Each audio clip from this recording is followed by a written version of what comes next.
Oh, Champions League last 16, Liverpool played against Galatasaray in the Rams Park Stadium and went down 1-0 to the Turkish side. Joining me today, we've got Jez in the place. Good evening, everybody. Good evening. So, Jez, Tuesday night, Tuesday late afternoon, Yeah. rushing home to see the game, see the Reds back in action after a fairly comfortable qualification from the group stage. What were you expecting, and summarize in brief terms how you felt about what the team delivered, please? Come on, where to start? I think the only thing, if I was to start this off, and we will always talk about it more, the only thing they delivered was they looked good in that green kit. I think that's as much as I can say at the beginning. It feels like it's just we're going. It's that deja vu. It feels deja vu in terms of expectations, and it's been a difficult ground for us. We've and even just as opposition, so I expected a challenge. Um, I just would have liked to have just seen a little bit more than what they gave. Actually, a lot more than what they gave. So, somewhat disappointed, but somewhat not surprised either. Well, it is what it is. Reds have gone down. It's to me, I was hoping for fireworks. I was hoping for some real strong attacking play and a sign of intent. Given it was Arne Slot's 100th game in charge, and that's not what the Reds delivered. Do you think that they were slightly just drained of energy? I don't know if it's drained of energy or drained of ideas. I think that, we looked at the draw. We're on the tougher side of the draw. We're not surprised, but we also know that if you want to win it, or if you want to go far, then you're going to play against some good teams. And I think that on that side of the draw, on paper, maybe Galatasaray are not as strong as some of the others that we could potentially face quite soon after this round. So I kind of thought that this would be a game where they will signal their intent Yeah. in this competition, given our league form and our where we are in the league. And then thinking about what we've got in the domestic competition next round, there's a strong challenge there. So I kind of felt that this was an opportunity just make a mark and just to signal their intent for this competition. So I was disappointed that that didn't happen. But also, it's only 1-0. It's half time. So we still are within touching distance of actually getting over the line. The thing is, yeah, what I think the thing that disappointed me most was, as I say, Galatasaray weren't a very good team tonight. That's what they showed me, right? And as I say, I was expecting Liverpool to really go front foot. And I'm worried now with the games stacking up, with the pressure that comes behind every game as the fixture list gets more congested. And we'll talk about the FA Cup draw.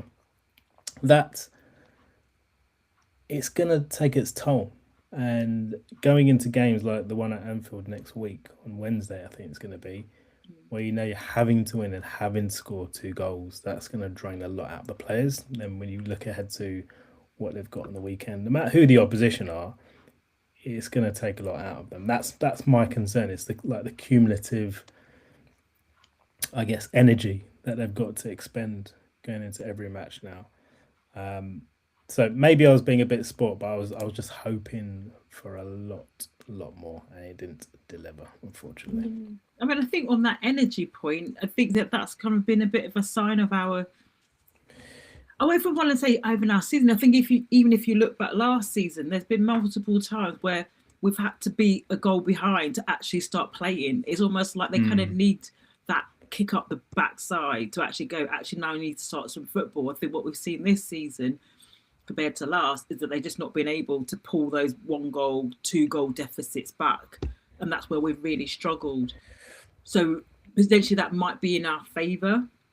Some of that pressure, I don't want to say the pressure off. We shouldn't be under pressure at home, in this round, at this stage of the competition. But almost like it's they have to give everything if they're going to get through. And I think that will kind of get the crowd going. I think if they'd won 1-0 or even 2-0, there still, I think, would have been a nervousness amongst the players and the fans next at the home leg next week. So it gives us something to bite onto, I think.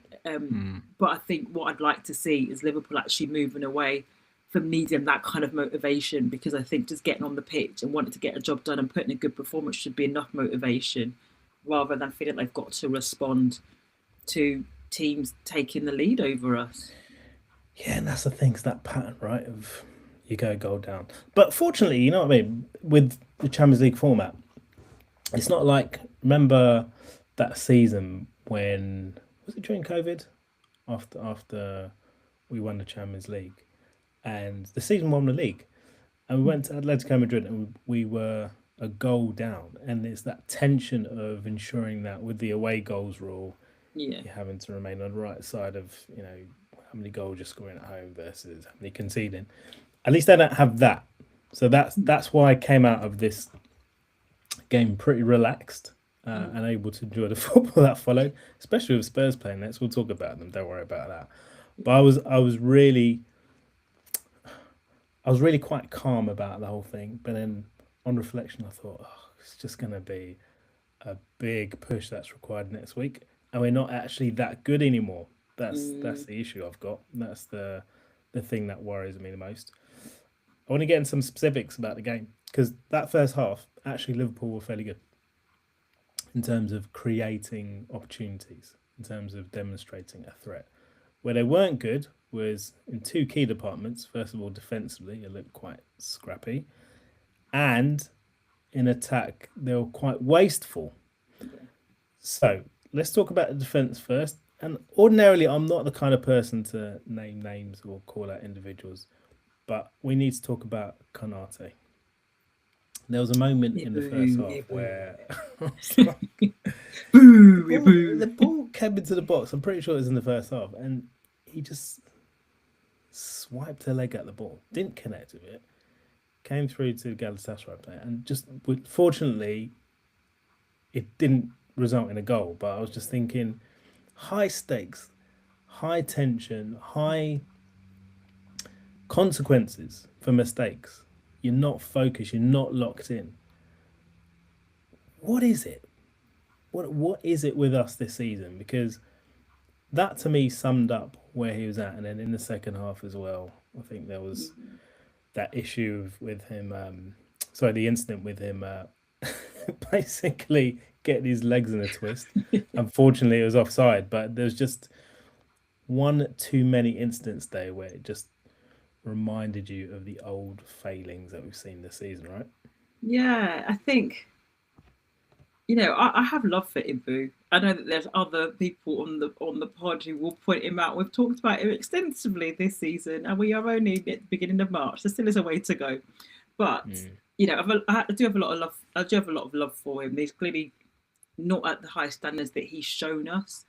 And I was sitting there trying to work it out. So I was like, why is this over and over again? And there was one incident, which I think was first half, I think, where you kind of had he was out on the wing with Gomez, and they're kind of next to each other and getting in each other's way. And I was kind of like, well, why are you there? Because you just leave all the space behind you for them to exploit, which they were doing. And I think it's this sense of, it's a lack of trust for their teammates, I think is what I'm actually starting to see, where it's like, you know what, I have to do two jobs here. I know my position, what I should be doing and where I should be covering, where I should be picking up, but I'm not quite too sure about you. So actually, I'm going to help you and give you protection whilst exposing myself. And it's not just Konate that is displaying that. I think, you know, you can also level the same thing at Van Dijk. You know, particularly if he's sometimes on the same side as Kirkes, where he kind of gets pulled out going, okay, I need to be in the middle, marshalling this, but actually I'm not too sure about the threat that's coming down here and how you can handle it. So let me just move over here and give you a hand. So you kind of got the defence moving along that back line in various different forms, in different ways across the course of the game, that actually just opens them up and leaves them exposed. And what I'm not seeing, which I think we've been quite good at for a number of years, is that defending from the front.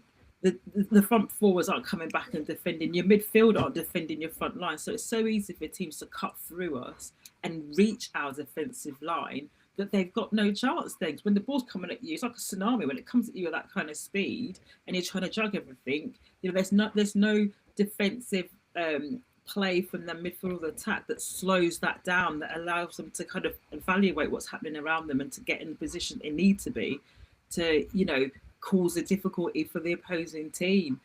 And I think that it's that exposure across the board in front of the back four that is just causing us problems. And I set the question the midfield. I'm like, if McAllister's a defensive midfield, where's the defensive ability that you're showing? Gravenberch as well, could be losing the ball quite very easily in midfield, or people getting the ball and turning back into a crowd and then losing it, and then suddenly they turn it over. So it's a accumulation of a lot of things, but it's the defensive play that bothers me more than the defensive players. Yeah, I get what you mean. I think we almost got spoiled under Klopp, didn't we? After a while, it became this thing where we just expected, not only did we have top players, right? Players who are at their peak or approaching their peak, ready to give their all for the manager, and the chemistry was good within the squad, and there were so many positives around the team. In terms of how they supported each other on the pitch and the way they all went about their work, you make such a good point about defending from the front. We almost rely, I think, on moments to see us through. And if you do that, you're not going to win big prizes. You're not going to, if you don't have that structure, that organisation, and that cohesion, we lack all those things. You're going to struggle to be in contention for top prizes. That's why, in all honesty, I can't see us going on to win this tournament, but I would not accept. 100% would not accept going out at this stage. No, not at all. And there's other things as well. Like some of it is just the basics. In terms of the positioning, there was one point I think in the first half, where the ball kind of came out to our left side, and there was three of them in a line. I'm just like, why are you so close to each other? Because again, think about the spaces that you're not occupying, that you're leaving for the opposition. Things about the passes, they're too short. There's not enough pace on them. It's easy for them to intercept. So at times we made Galatasaray look better than they were, because they could pick us off, because A, they could read the pass, and B, the pass wasn't good enough, and they were able to intercept that and to turn it into an attack. So I think some of it is just basic things, and it's almost like they're trying to be too cute.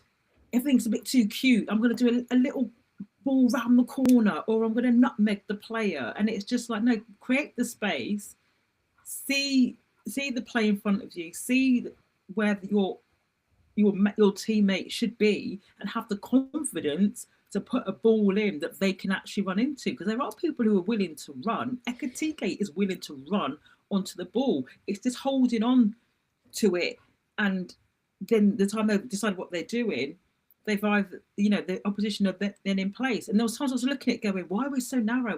We're really narrow. There's not a lot of width.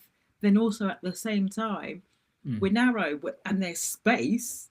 So it's not such a bad thing, but suddenly the space closes very quickly, because they're just dithering about where am I going, or they run so far with the ball. It's like, you need to release that quicker, because you're now filling up the space, or have an idea about what you're doing. And that's just basic. Yeah, it's poor decision making. And I called out Konate, right? But Van Dijk. They were saying today that he'd made his 29th consecutive appearance, which is some kind of record. I think he beat Jamie Carragher's record, or is close to it, right? Okay. He looks tired. How old is he now? 34? 34, 35? We shouldn't be... Ordinarily, right, a top club should not be relying on a 34-year-old, however good they've been, however good a season they've had last season, whether they're captain, whether they're a squad player. We know he's been a monumental figure, but this turnover of centre-backs in our squad, the squad composition, I keep coming back to this, there's nothing we can do about it now, but we're going to have to act big in the summer, because you start with your defence. That is your foundation, and you go from there. And right now, Liverpool's foundations are very rocky indeed. It was Galatasaray 1, it was Liverpool nil at the Rams Stadium. Don't ask me to say the full name because I've forgotten. I rehearsed it last pod. I'm not going to try again. Liverpool going down 1-0 in Istanbul in the first leg of their last 16 tie against the Turkish team. We're live on YouTube. Don't forget to subscribe on the channel and also on the podcast engine that you're listening to us on. Appreciate your company. Now, Jez. Yes. Let us talk about. By the way, I need to say, as bad as things are, at least we're not Spurs. let's just keep that in mind, and we will come to Spurs, right? I'm waiting for you to pull out a cup now. What have you fancy? No, I got rid of it after Frank left. Thank God for that. And we'll also be touching on the FA Cup draw, which was paired against Man City. Hooray! In April. But before then, just to tie up the first half, they were a bit wasteful in front of goal. There was the Verts chance. There was a chance from Konate. There was openings, which made me think, actually, if they were making better decisions in the big moments, you know, I was hoping for a score draw against this game. They could easily have got that, but they didn't do it. Then second half, there was more wasted chances. There was one from McAllister early on. What were you thinking at that point? Were you thinking this wasn't going to be our night, that we're going to get nothing out of it? Or were you fairly optimistic with the pattern of the chances? Because I'm always like, the more you waste chances, the less likely you are to get the result you want, particularly as you get more desperate as the game goes on. Yeah, I think you could see that quite early on, as the game was panning out, that was going to be the way. I mean, they always say it's better to be in those positions and miss than to not have those opportunities at all. So we are creating. So there's not a big kind of problem there because we are creating those chances. I think that, again, it comes down to decision making and it comes down to confidence. You know, it's got confidence to just have a go, because there were so many moments where you had somebody kind of within a good position to shoot who just was looking to play the ball off, whether it's to Mo or whether it's to Szoboszlai. And it's kind of like, how many touches do you want to have in and around the box? And it's this whole thing about, is that slowness or it's that, try to be. And it's almost like, you know, this used to be leveraged at Arsenal not that long ago, about Arsenal wanted to walk the ball in the net. I kind of feel like we're trying to do a bit of the same thing. You want to just say, like, somebody just have a go. So even though Konate, you know, we talked about him and, you know, kind of the frailties that he showed today, he had a go. And literally I just spent most of that second half just going, shoot, have a go. Because that keeper, it didn't look that convincing to me. And I was kind of like, you know, if you test him, he was long range or something, that he could get something, whether it's either it'll spill it or, you know, palm it back into the line of somebody coming into it. But then even then, was there many people driving onto the ball for, you know, those opportunities? But, you know, we just didn't test him enough. And even though, you know, the stats will say we had more shots or X, Y, and Z, you know, it just kind of never felt like it was going on. It was either these really long range shots or just trying to do too much in the box and it breaking down. Biggest chance of the game, Jez, fell to Ekitike. And when I say it's a chance, this is an opportunity he fashioned himself. So he deserves massive credit. Runs onto the ball on a counter-attack, takes a touch to take the ball away from the defender, finds himself through one-on-one with the keeper. Do you think, because I thought they were quite harsh on him in commentary, because it looked to me like a good save. The keeper got a really strong hand, so it got down low. Do you think he should have buried that one, or was that more about the keeper's responses? I think he should have buried it. I think if he was trying the chip that he tried, he needed to try that a bit sooner. I think that he just delayed making that choice a bit too long, because he was a bit too close to the keeper in order to get the height that he needed to get over the keeper to get in the net. So I think that once he'd gotten as far as he got, he would be better with a lower shot. But he fashioned a chance. And actually, the way that we're playing, I think if he's getting his goals, and as he has demonstrated, he has to make it himself, which is a positive that he can do that, and he can kind of make those chances and put himself in front of goal.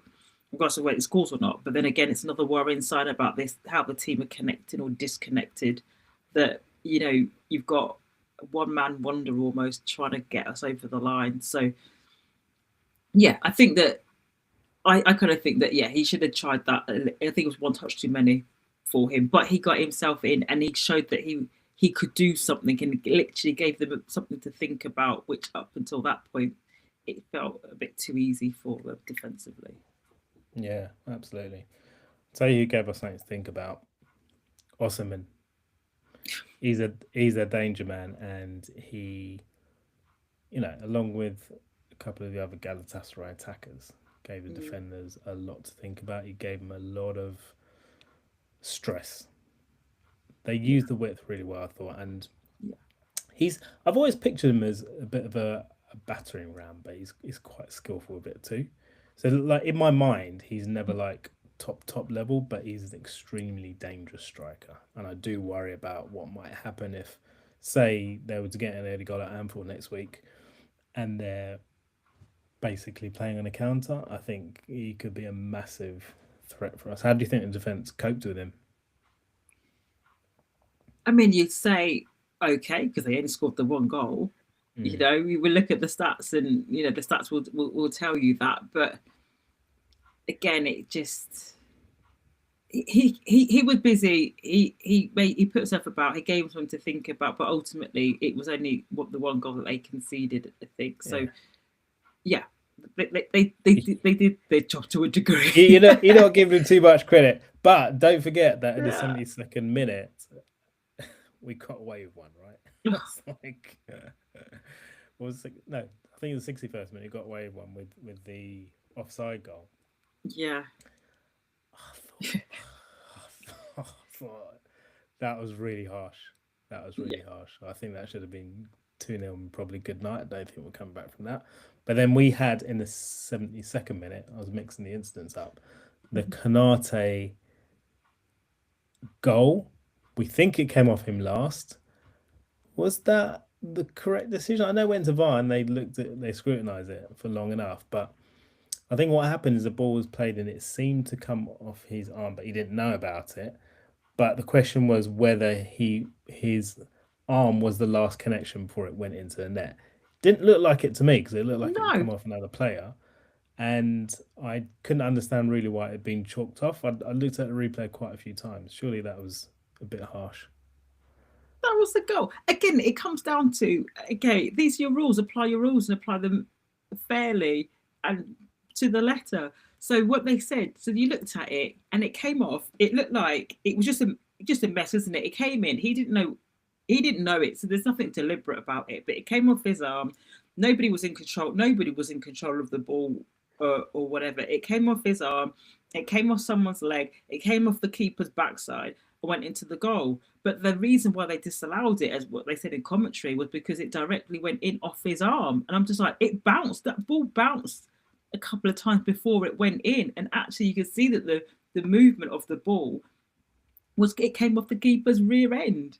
So how can that be directly in off his arm? So I was sitting there going, no, that's a goal by the letter of your laws and how you applied them in terms of it wasn't directly in.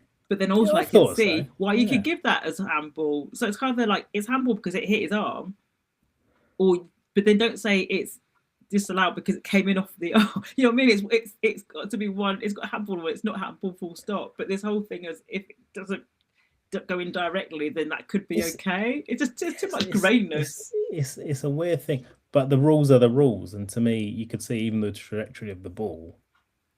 That wasn't the last touch. Yeah, exactly. I think that would have done us a big favour because at that point, Liverpool seemed to be cranking it up a little bit. They get to that point in the match, usually in the second half, we're like, oh, actually, we should apply some pressure now and see what we can do. And they were in that zone, and there was a good 5 minutes or so where it felt to me like they could get something. It wasn't to be a lesson. I was just happy in the end to get out with a 1-0 defeat. We all were. Yeah, but ironically, that result matched what we did back in was it end of last year? We went to Galatasaray. I think we were in a bit of a funk then, and we lost by the same scoreline. I thought this was a better performance, but disappointing just because of the stakes. I can always get over group stage defeats or drop points, providing that we raise our game in the following games, which we did. But this one, I've just got that nagging feeling out the back of my mind. Oh, is it going to be enough? You know, for even if we get 2 goals at Anfield, could it be one of those nights where they get one and it goes to penalties, and then we're just like, oh, why didn't we do it? What we were meant I to do in the know. first leg. No. And I think the worrying thing is that even though we've got the capability to get 2 goals or more, Mm. it's just the capability to keep the clean sheet, which then just keeps the tension running high on the pitch and within the stadium as well. So they need to come out and have a really strong first half, I think, in that game next week. Again, in terms of signaling that intent and letting Galatasaray know that they're in a game. I think the more that we kind of sit there and it's a bit all this sideways, backwards, what we're doing, not too sure, the crowd will start getting on people's backs. And once, psychologically, teams get in the head. I always say that sport and football, it's a mixture of the physical and the psychological. And I think that once some team feel that, we're all right here, we're okay, then they just play that way. And it's hard to react to that. But Sometimes yeah. you can't help it. That's why I always found the away goals such a psychological, just I don't know, just like a psychological salad, like to get my head over what you need to achieve. Like for a player on the pitch in the moment, knowing, oh, you need 1 goal, but if they get 1 goal, then you need to. At least I don't have to contend with that, and I think it does make life a bit easier. I don't miss those days at all, if I'm honest, because it just brought a whole different level of tension to proceedings. So, okay. One thing I want to talk about, right, is Go on. we always end up coming back to Mo Salah, right? I'm not here to kick the Egyptian when he's down, but again, it wasn't a good performance. He comes off, double substitution, Robbo and Frimpong on. Salah goes off alongside Kirkes, who'd been booked. And don't think it did much for us, but at the same time, we didn't lose much, did we? No. So I was hoping it could be like one of those situations where, okay, we don't see much of him for a game or two, and then he has an impact. Does something. But it's now quite a worrying pattern whereby if we were starting a final tomorrow, I don't think he's assured a starting place. Yeah, I think I agree. I think. Oh, Mohammed. The thing is, even with the substitutions, I've said this before, he substitutes like for like. And it's kind of like when you're in that position, you need to affect something. It's like change the formation, give you the space. If we play very narrow, then change the formation to give us a bit more width. Or, if we're getting overrun in midfield, then change the formation to do that. It's almost like saying, you've not had a good game, so this two's going to do better than you, which I think sometimes also pits the players against each other. It's like, who's better than you in this position, because he's so fixed on his format. And yeah, would you? I mean, I think Frimpong did okay. Like you say, he had some fresher legs, which is where it's easy when you had Galatasaray kind of running as much as they were running. At some point, they were going to tire a little bit. To kind of allow those fresh pair of legs. But I think it's, I don't know what's going on. I don't know what's going on in terms of, is it that how he's struggling to link up with other players? Because I think that's how he's been asked to play a little bit more, is that link up play. And whether it's a case of he doesn't trust the players in terms of the balls that he wants to put in, or the players just aren't moving for that link up play to exist full stop. I think it's maybe a mixture of the two, because I think that, and it's one of those, we're never going to know, and I feel we may never know, because I kind of, in my head, I kind of think someone like Isaac, who probably is a bit more, I would hope, will be making those runs into the box, is going to be more of that target man for Salah to find in the position that he is. But given, I don't know, we might not see are we going to see Isaac this season? Is Mo going to be playing games? Well, maybe we'll see him in Budapest again. Well, who knows? But these two might never get the same being on the pitch for Liverpool again. So that might be It's one of those we'll mad. never know. That It's is almost like mad when you it's say almost that like out when I loud. think, yeah, because you know what I mean. Like I say, Mo's not a start, It's not not a even sure guaranteed. starter. Yeah, yeah. So he could come in, Isak could come back, and Mo might be on the bench. So you might never see what those possibilities are. It kind of reminds me a bit of when we sold Torres. I was like, dude, you needed to stay because Suarez is coming in. Like the Torres Suarez thing is just lives in my head. It's the dream that would never materialize. Um, but yeah. But then I think that you have to have some of those runs. I think Ekatike wants to make those doesn't want to make those runs, but again, he's not because I think he gets frustrated because the midfield don't give him the ball. So yeah, we talked about that link up play, but what he's not assisting and he's not scoring. So it's kind of like, yeah, you are just now I think just it's taking beyond up awkward space. now, Jez. It I think it's is. I think it's beyond awkward because I wonder if his role does change, right, and he is less relied upon, and he's starting from the bench. If he's going to end up kicking a fuss up all over again and kicking up dust and talking to the press and starting fires, I hope not. I hope it was just like one time in the moment, but it does feel like a career fizzling out, which I'm not overly sad about because this is like the natural order of things. Players that are great become less great and less important. Their influence wanes, but I just don't want any noise about it because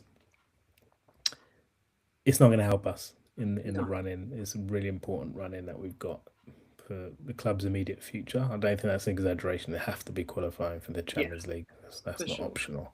Definitely not for the manager. for Okay, sure. just to wrap up on the game, how did you think the players coped with the atmosphere? Because I thought that was an aspect of proceedings that impact or seem to hamper their performance in some aspects. I thought the rushed play, some of the decision making that you referenced earlier was probably as a result of dealing with that atmosphere. I wouldn't say it's intimidating, but I would say, for a professional footballer, I don't think it should be.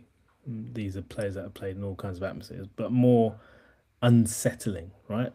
It's passionate, it's raucous, it's meant to kind of knock you off your game a little bit. And I think Liverpool suffered from that. What do you reckon?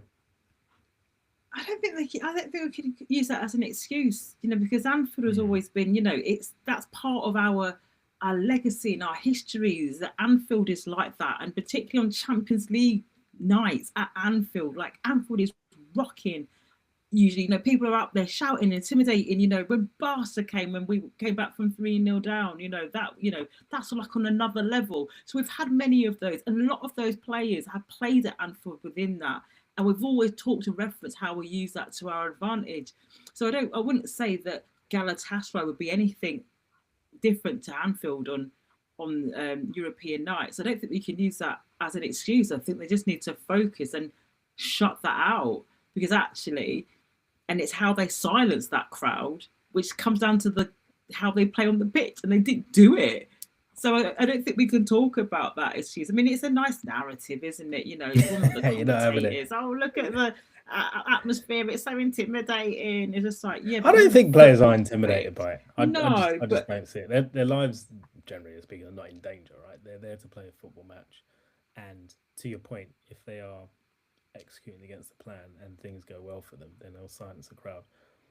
Yes, Anfield is intimidating, get what you're saying, but when it's flipped and you've got the crowds who are really driving the opposition forward and every touch you make is booed or whistled and it was constant, I think it just plays a little bit on your mind if you are not actually hitting your performance levels. It just yeah, unsettles you a bit more.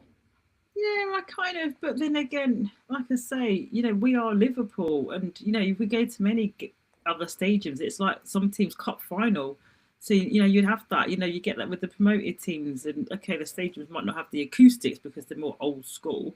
Mm. But we get that all over. So I think that, yeah, the boys needed to just man up on that one and just Do you do know what it it. reminded me of?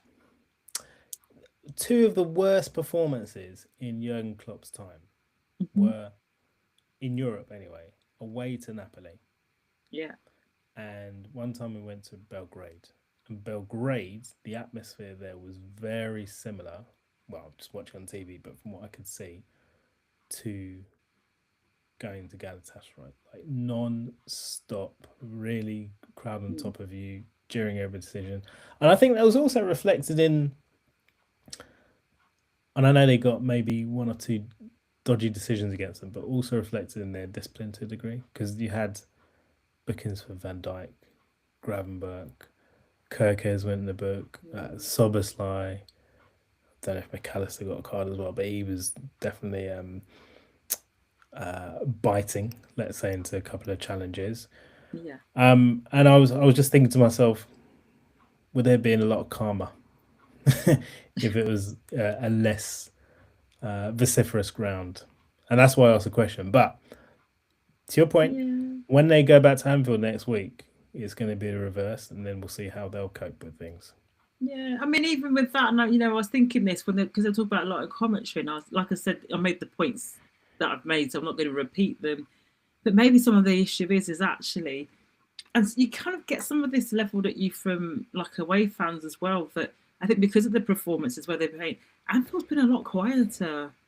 Like Mm. like the atmosphere has dropped off, and maybe that it's just the. Actually, I talk about it's going to be this, kick-ass atmosphere next week. It could just be another one where people are just like, "What are we going to see? Is this going to be the day we're humiliated and we go out the Champions League and we should be going out and all of these things?" And everyone kind of just sits there, kind of tense, holding a breath. And actually, there's not the noise behind the team to get to help them within that. And I think that's been very systematic of how the crowd has been at Anfield for a majority of this season. And maybe they just forgot what a loud stadium sounds like, because at times you don't quite get that at Anfield either. But yeah, Yeah. we shall see. We shall see what next week Well, brings. Double S has asked us in the chat, would you be slot out if we go out to these guys, to Galatasaray? Liverpool 1-0 down after the first leg of the first 16 tie. Half time. If it doesn't go for us next week, maybe already slot out, Jez, in your mind. I'm kind of oscillating from week to week. Where would you be at if they went out to the Turkish team next week? I think it is slot out. I think there are a lot of people who say it out loud. There are a lot of people who are thinking it and holding it in. I think it's almost like the way things seem to be panning out, the way it's so stop, start, stop, start, stop, stop, stop, stop, stop. Maybe we restart a little bit. That I think that it feels like that is an inevitable conclusion. I'd feel surprised if he was here last season. So yeah, you'd feel surprised if he lost his job. Sorry, if he stayed in his job at the start of the season. I think so. I think that there's a lot of, like I said, there's rumblings in the fan base. People aren't happy about the style of the football. Okay, you could talk about the recruitment. That's not necessarily within his control. We know because the round table told us that's not all within his control. But yeah, I think in terms of what the fans are getting, that's just it. There's a disconnect there. Whether he goes after Wednesday, I don't necessarily see that, but I think that they're probably planning for maybe change in the summer. I can't think of precedent for Liverpool getting rid of a manager. No, not that late in the season. After January, right? I don't think there's any benefit for that. I think Jay's more asking about the long-term future, and I think you've answered that question quite emphatically. I've said previously that, last pod I think it was, that he is now in a place where, to the point you made, there's so much noise around him that it's going to be difficult to rescue a job. And I think unusually he doesn't do a great job of defending himself. No. he's still too much of a pundit, even when he's talking about the performance himself. of the team. He's not one. He's not one to kind of say, "Oh, there's mitigating circumstances," or offer up excuses. He's analytical, even to the point of looking at the faults of his own team, and he's very open, which I don't think is going to help him in the long run. But Tonight wasn't about a slot. I don't think. I think it was more about the performance of the players. They just seemed quite lethargic, fairly fairly just over things. Like they're running out of gas a little bit, which to me is worrying in March because Yeah. from here on in, this is where it gets big stakes and it gets intense every single game. They need to be able to manage that. And maybe when you look at the pool of players he's got there, yeah, can actually trust, it's just not going to be possible to get through all these games. So But he's the going to have to crazy start. thing is, so go on. Sorry. I was just going to say, so he's going to have to start prioritizing things to a degree. I'm just not sure he does it. Yeah. Well, I think he's doing a bit too much of that. I think he's thinking too far ahead. You know, rather than actually, let's just deal with this game and the opposition in Yeah, front you of think us he's doing and that do that. already? Yeah, I think when he pulls people off, and we've talked about in the pod. The stats say that so and so's in the red zone. It's like I know I see thinking about we're playing this team next. We've got that in a couple of the Mm. game after that. I'm like, no, focus on the now because you can only control the now. Because anything can happen in training, people can pick up injuries, some things can happen in personal life or whatever. So you can't micromanage the next 3 games. You can only focus on that particular season, so that particular game.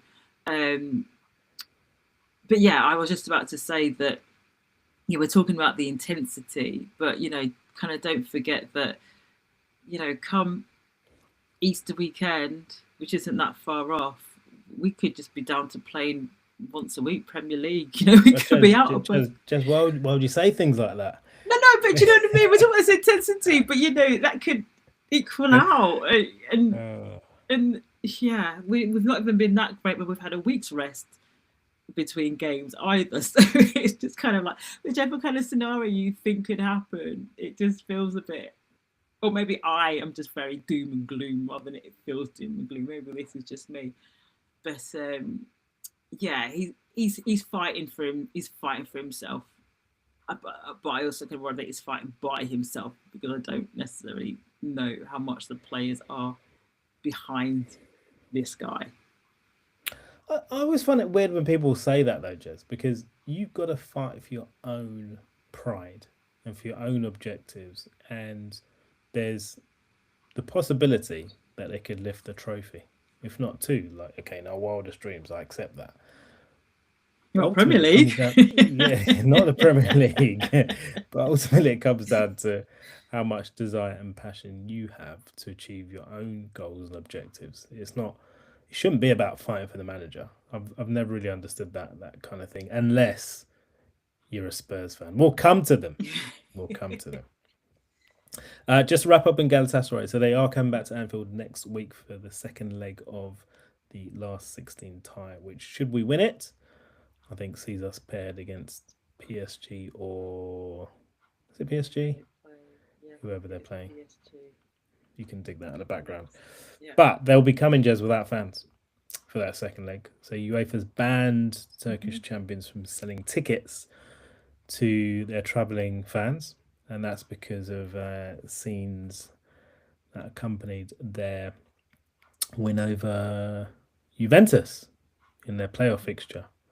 So UEFA's imposed restrictions, and the manager of Galatasaray is clearly upset with it. But that's going to be something else that can, I don't know, maybe give us a bit more of a push, having a very one-sided atmosphere for a big match, and they'll get a taste of their own medicine. I'm pretty sure the crowd are going to really, really push the team forward next week. And I'm pretty confident that they'll come through that test. Not 100%, but pretty confident.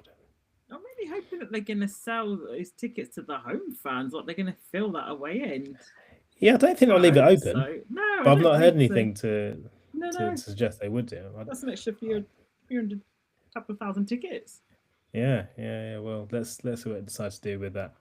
Yes. With that allocation for those empty seats, but they will not be filled by Galatasaray supporters. That much is for sure. I think they're throwing fireworks and objects that the players in the Juve game. So got what they deserve, mate. That's what I say. For sure. Right. For sure. So I'm happy enough. Not happy, but I'm confident enough with a 1-0 defeat for us to be able to turn it around against this opposition. Can I ask you what you thought about the keeper, given that we had to change? Our keeper, Yeah, yeah, I Mohamed mean the Ashbili. so the whole defense I thought was very unchristian like. They went into crosses at all tonight. They all struggled, which to me was like, okay, you should be dealing with this in the Premiership. I Yeah. I thought you naturally are going to have someone who's a bit rusty when they've had to come out from the cold. So I never like to judge players like I know Keller was different kettle of fish because he'd always come in. You wouldn't even notice the difference, right? Or Mm. there wouldn't be this big drop off. But we've had that with Mamashvili previously where Allison hasn't been there and he doesn't fill you with confidence. Mm. Doesn't fill you with confidence, but I'm okay with him. I think if he has a run of games and he might end up getting a significant run of games depending on how bad this Allison injury is, Mm. I think he'll grow into it. Fair point. Were you not convinced? No, no, it was just one of those. We talk about defensively, and it's like is that change, that late change, something that may have Mm. contributed to the defensive performance that they showed. Um, so yeah, it was just your thoughts. It was just your thoughts. Yeah, I mean, you make a really salient point because there's a lot to be said for the chemistry that keeper has with their back four, and I wonder if perhaps that may have been slightly unsettling for them. But no, when I look at some of the errors that were made defensively today, it was just like moments of just complete head loss that could have led to bigger consequences. But yeah, I wouldn't say it was a bad performance by Mamashvili at all.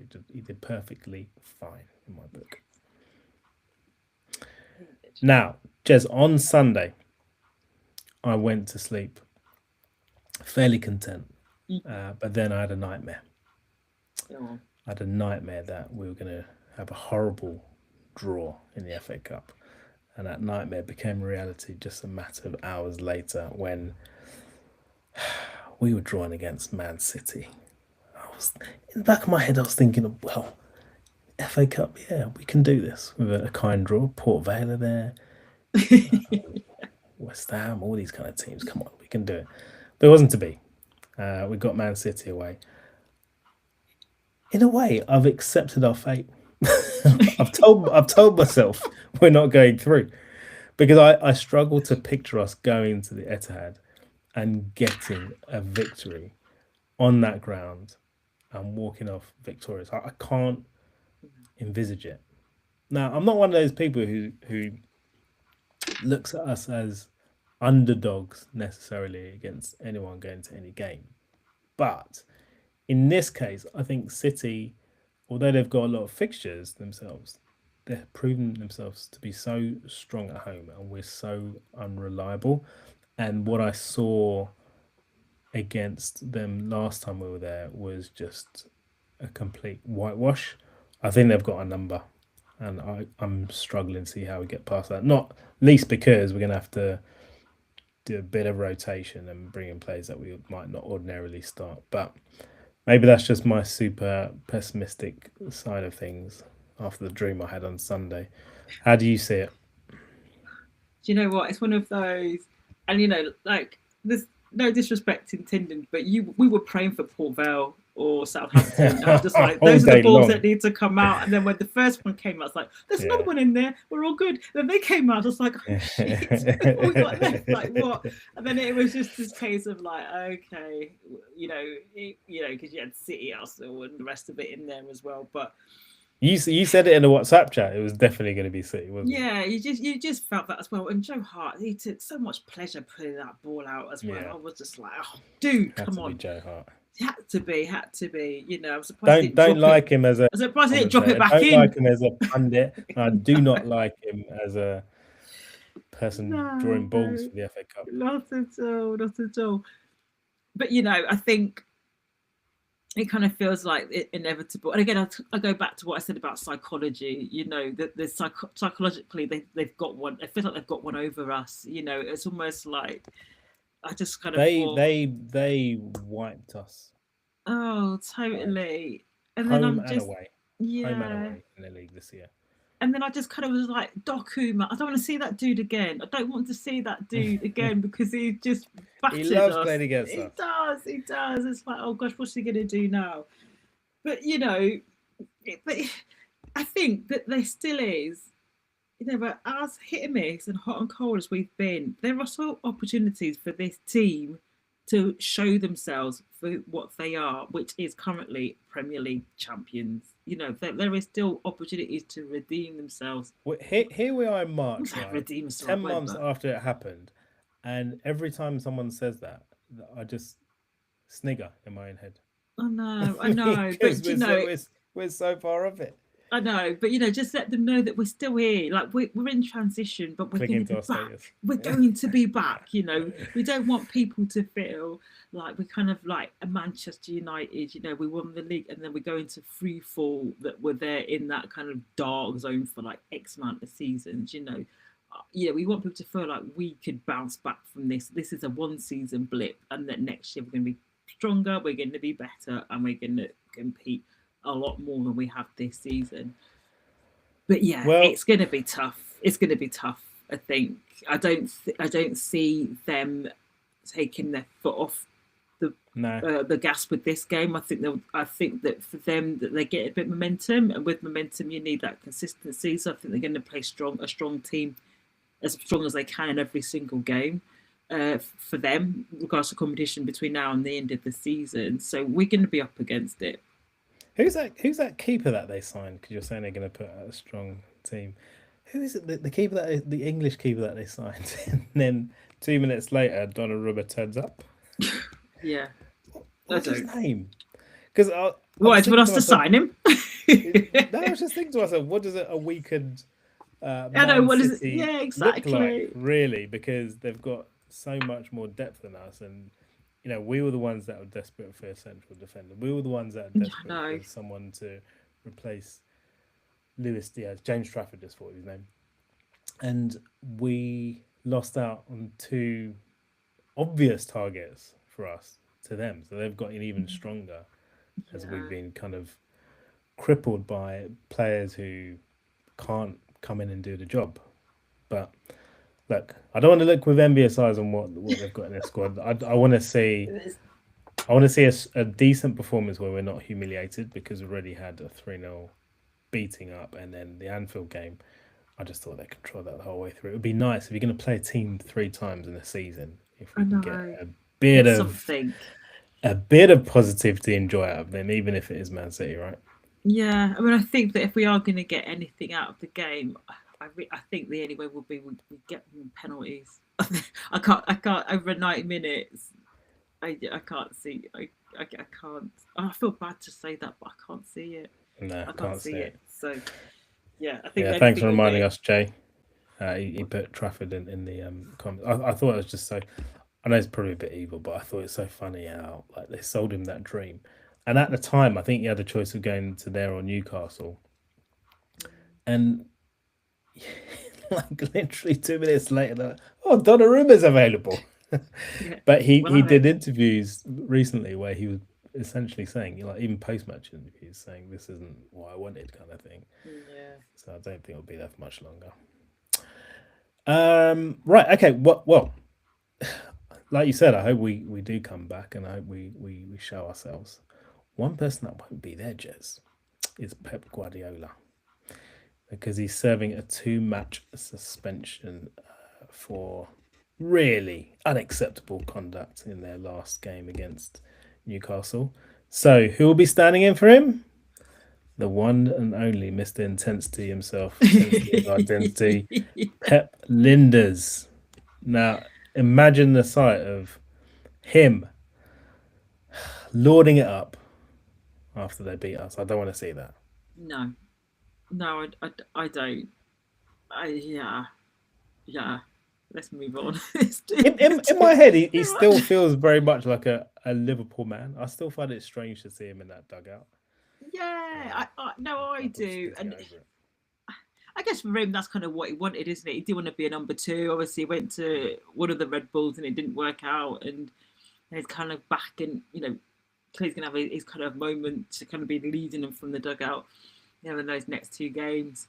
I mean, maybe for him, or what maybe softens it somewhat, is that actually with the clear out we've had last summer, there's not that many of those Liverpool players Yeah. there when he was the Mr. Intensity. So in terms of giving Pep Guardiola our secrets, there's not much to give because we're a changed squad. We're a different group now. So Mate, we've still got Van Dijk and Canate and Gomez, who was there probably like 10 years before Pep Linders got there. Still not scored. He's still not scored. One day, or maybe not. All right, so that's to come in the future. Yeah. And I keep saying to everyone, right, no matter how bad you feel about how Liverpool performing and how miserable you can get at the highs and lows and inconsistent performances of the team, at least we are not Tottenham Hotspur. I mean, I said we'd touch upon this in the last pod, but now's a good time because we've got them next at Anfield this weekend. Shout out to Jez, who was like, "Oh, Drew, do you want this ticket?" And then she tried to fool me because I'd forgot it was Mothering Sunday for a second. But I checked myself before I responded to you. It's like, no, Jez, I cannot be there because I want to keep my marriage going. So I will not be there, but I'll be watching TV, and I expect us to beat the shit out of Tottenham, right? Okay, I'll just put it out there. This should be really, really straightforward. Tonight in the Champions League, Spurs went to Atletico Madrid.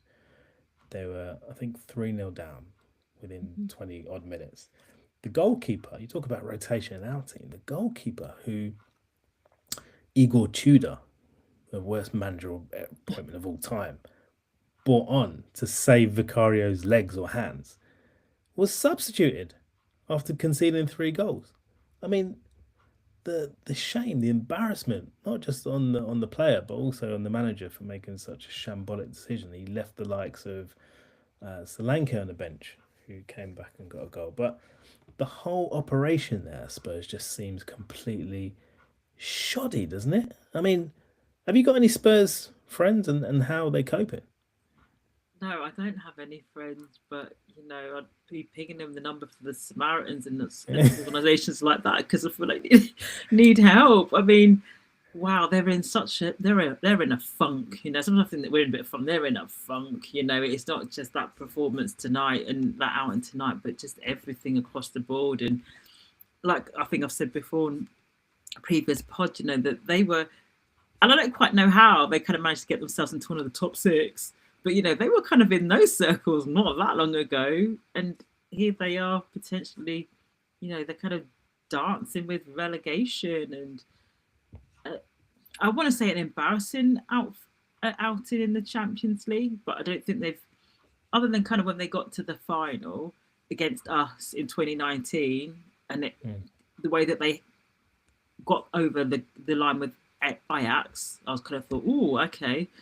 Maybe your name might be on the cup, the way that they kind of got through to the final. I think other than that, they've not really been any strong player in the Champions League competitions. So no, I think they had that one season under Harry Redknapp where they progressed to the quarterfinals. I remember them going to San Siro and dealing with AC Milan. I think that's. It's not that long. It's not recent times though, is it? It's a long time ago. Yeah, not recent at all. Because they're not a team. Remember, the only reason they're in this competition, they finished 17th last year in the league. The only reason they're in this competition is because they scabbed their way to that final. Yeah. Where they met a team that was even worse than them, Amorim's United, played out the worst Europa League final that's ever been witnessed, and then did a parade around London as if they'd had a good season, and the manager was trying to keep his job. No wonder he lost his job. I mean, which he failed. You can't beat Tottenham Hotspur and finish 17th. It's the 10th of March today, Jez. I know. And Tottenham Hotspur Football Club have not won a football game in the Premier League this calendar year. I know. And actually, it's funny how you say that they, finished 17th, that they've not really made any progression on that at all. You would have hoped that that's, that's just a bit of a one-off. We got away with it. We got away with it. Now. Oh, okay, but we got away with it. We cemented our Premier League status. We won a competition. Now let's crack on and get in. And they're still they're still fanning around down there. Like Mm. that's systematic. You can't. Yeah, they changed the manager and whatever, but they got problems. I mean, we have a lot of slot doubters, but surely Igor Tudor does not have much time there. Surely Tudor's history. Boom, boom. You like that I one? was gonna say Igor is alive. Like Igor, Red Man. Igor's Igor is not alive. alive. No, it's He's not gone. alive in this He's game. dead and buried. I'm not even sure why he's still there. I know it's only been 4 games now, but it's 4 games where it's not just the performances on the pitch have stank out the place. There's been no positivity. There's the even tonight there was a couple of instances where players were coming off the pitch and he wasn't acknowledging them. Right. There has been continued discipline issues. The performances generally have been very fragmented. He's playing players out of position.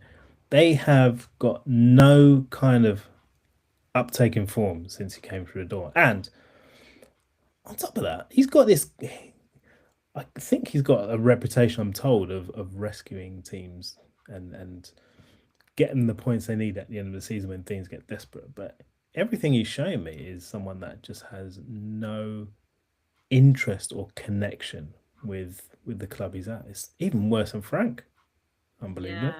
I think and that's what they were hoping for. I think that's what a lot of things get pinned on when you change your manager mid-season, is that you're going to get with that new manager bounce. We've seen that with New United, have had that with Carrick.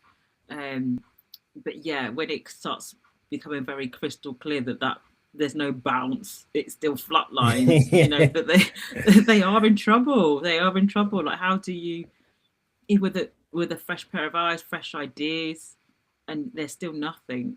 That kind of says to me there's something a bit more systematic going on there. Like I said, if they finished 17th last season and they're still in the same sort of positions now, yeah, there's something within the culture of that club. Yeah, I think there's no doubt about that. Mourinho, Conte, Postecoglou, Nuno, list goes on. They've had like 7, 8 managers in the time we've had 2, but there you go. I think basically in the last 9 games they've got left, if they get 3 wins, that will probably keep them up. Because maybe like a week and a half ago, 2 weeks ago, I was looking at it thinking, oh, the gap is 4 points between them and West Ham. You just need one more win. Yeah. And that will probably do for West Ham. The gap becomes 7 points. But now the gap is 1 point. They're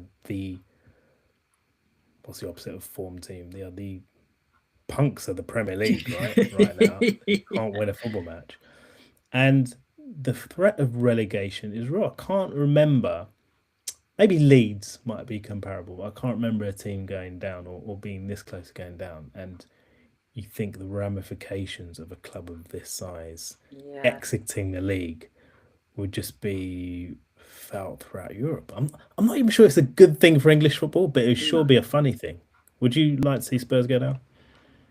I mean, I wouldn't want to see them go down, but like you say, I think the ramifications are huge if they do. And I think that the sort of, you might then expect if they go down that they'll come straight back up. But I think that actually with the money that they've spent, even just on paying off these managers that they've been changing every 5 minutes, and they're not been able to pay the wages of a lot of those teams, they're going to be a massive squad clear out. They've got to reduce the cost them being in the lower league. And then who are they going to get in that are going to have the quality and the caliber to then get them back to the Premier League, so they could potentially be there for a little while? And I say a little while, optimistic for them. Optimistically, yeah. Because there's so many teams in that league. Yeah, that go, and then you see so many of them that were like Premier League, and there were Premier Leagues, stall marks, whatever the word is, regulars. Who then end up even in League One. You kind of like, wow. I remember when we played against you and all the rest of it, and like now you're in League One with no chance of getting back up anytime soon. So it's a dangerous position, and obviously the investment they've put in that stadium, that they've done to generate the revenue that they then believe they need to like pay the wages. Beyonce going to championship. And all the NFL and all the rest of it. They spent so much in terms of the commercial. That's been the focus. Maybe that's it. They've invested so much on that actually you're starting to see what the lack of investment on on the pitch is happening. Because But I've yeah, got a fairly strong memory of, I mentioned Leeds, mm, of that team and the way it felt when they got relegated. And it was that thing of, oh, they're too good to go down. West Ham were another one where they had a lot of talented young players, right? And I think of that Viduka, yeah, Smith, Hart, peak Robinson in goal. yeah, They had a yeah, core of really good players where, and didn't have injuries or anything like that. They weren't suffering through absences of players, but it just crept up on them, and it's just creeping up on top of them. It's I find it fascinating. I'm not I'm not sure I'm desperate for them to go down, but I just like the theatre around it. I like the yeah, fact that there's a relegation race and the threat is real. That makes me a yeah. bit sadistic, doesn't it?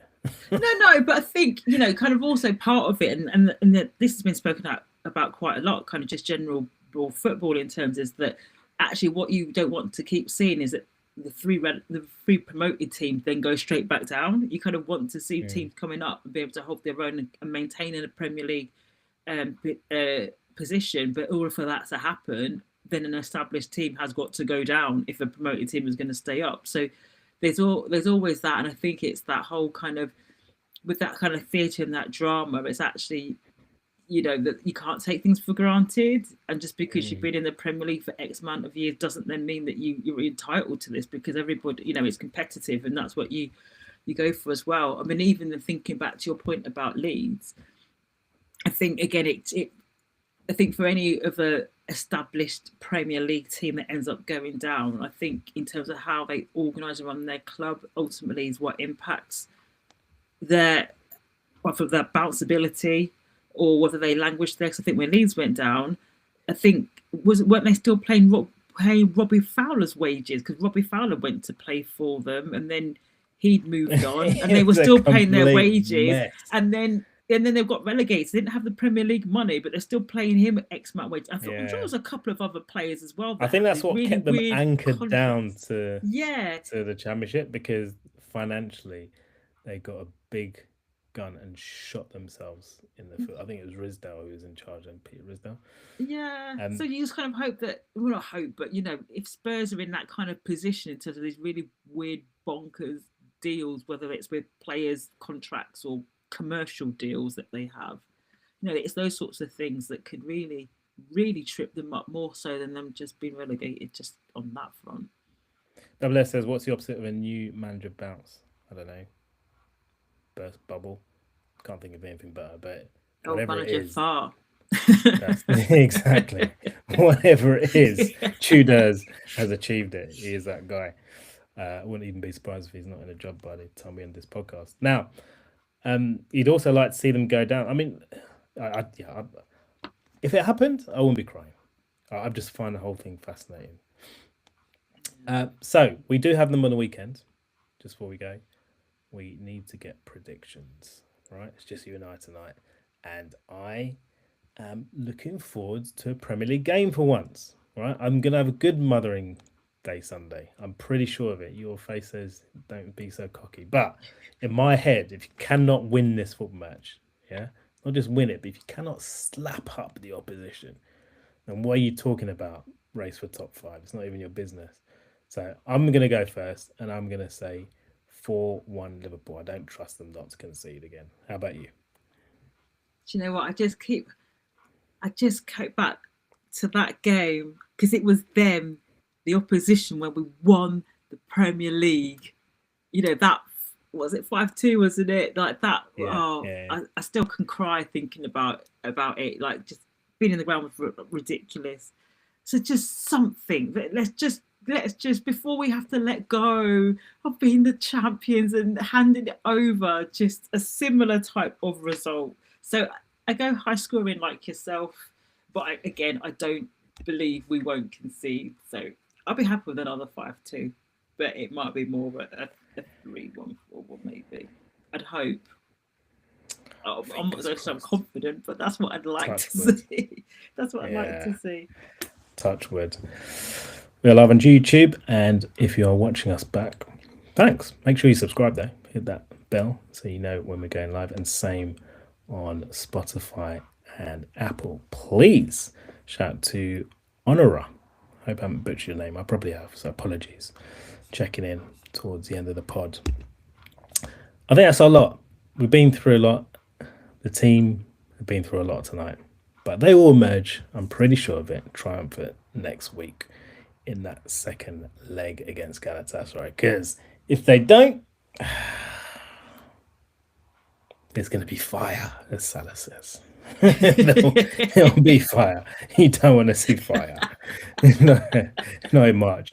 We're all plotting in our heads this route to the final, and our predictions did not even consider or contemplate, I'm pretty sure, any of us for 1 second, that we're falling at this hurdle for the second year in a row to this opposition.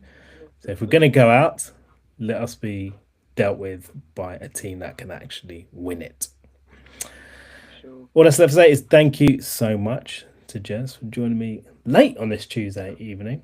A lot to get through, but again, I always find these things very cathartic, and as I say, I'm not too stressed by the order of things and where we're at.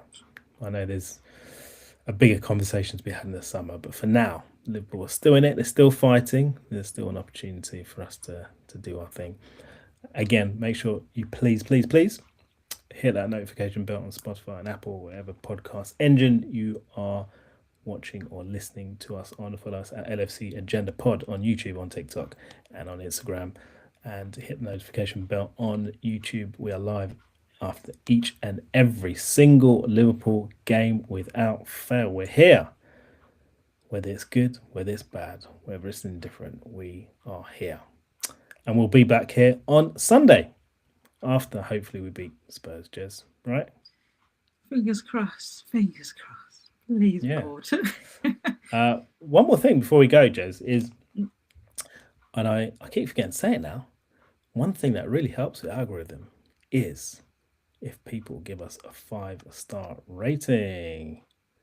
How did you feel about the 5 stars that Double S and Mr. Sandwich were throwing up the other day? I'm not sure if they met your approval. 2-star rating for those. Could do better, boys. Could do better. 2-star rating for the 5-star review. Okay. Well, let's leave it there. Thank you so much.